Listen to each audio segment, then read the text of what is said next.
In the United States, a corporation can elect to file a consolidated tax return. Here's what that means. Let's say you got Corporation A and you got Corporation B. They can make a choice where they will be treated as one single tax-paying entity. They just file one Form 1120 for the both of them. So basically, their results are combined when they're filing their tax return. Now, there are 3 requirements for filing a consolidated tax return. The first is that you have to be a member of an affiliated group. I'm going to explain what that means in a moment.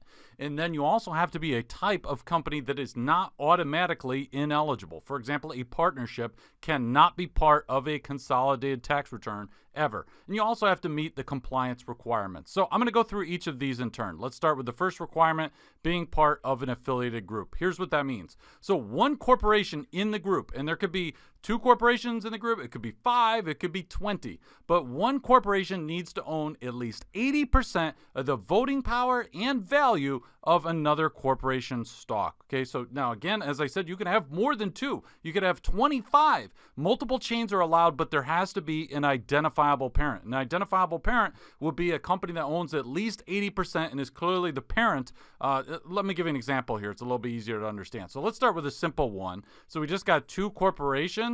Okay, so Corporation 1 owns 85% of Corporation 2. So these corporations could elect to file a consolidated tax return where they're just treated as one entity. They're not required to do so. It's their choice, but they could say, you know what, we're going to do a consolidated tax return.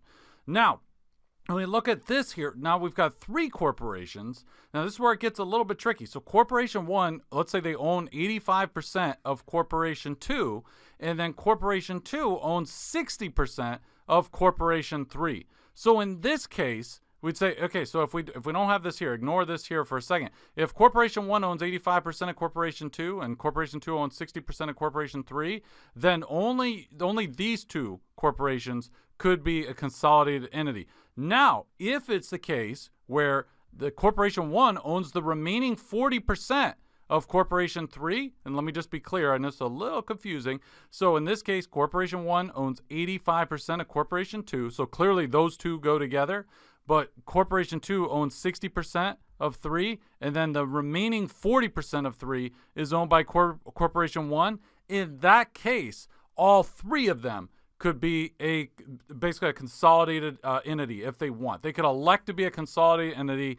And so you're saying, well, hey, wait a minute, nobody owns at least 80% of Corporation 3. That's fine, because jointly there are 2 members of the group, Corporation 1 and Corporation 2, who combined own more than 80% of Corporation 3.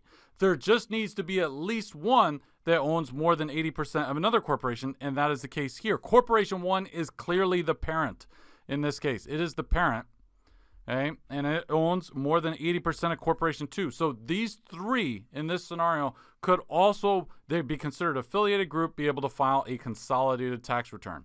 Now, let's get to the second requirement. So when I say it's not to be part of an affiliated group and to be part of a consolidated tax return, you have to be a type that's not automatically ineligible. What I mean is there are some types, I mentioned partnerships, but there's several others that can never be part of a consolidated tax return. So if you have an LLC, a trust, an estate, S-corps, even though S-corps are technically, they're a corporation, but this only C corporations can be part of a consolidated tax return. If it's a nonprofit, some kind of tax exempt entity, insurance companies, REITs, okay, real estate investment trust, in any kind of foreign corporation. So if it's a corporation that was established outside the U.S. or in a U.S. possession, it is not eligible, cannot be part of a consolidated tax return. Now, requirement 3, you need to meet some basic compliance requirements. First, once you make the election to do this, Form 1120, that's the corporate income tax return for the federal level. So Form 1120 has to include the combined results of all the consolidated entities. So in the example before, I had 3 different corporations. So Form 1120 will have all of the results. Now, once you say, okay, look, we're going to have, you basically file this Form 1122. It's a consent form. Each of the entities, let's say there's 3 corporations in it, they each have to file. So you got this consent form that is filed by the entities, and they're saying, look, yeah, we're going to be part of this consolidated return. Now, once you do this, you can't just do it one year and say, I want to be treated consolidated this year, and then the next year not be treated consolidated, and then go back and go back. You can't go back and forth each year, okay? So you have to file a consolidated return once you've made the election until you're no longer eligible, let's say, for example, in an example where we just had 2 corporations and one owned 85% of the other, what if it said, well, we went down to where we now only own 60%?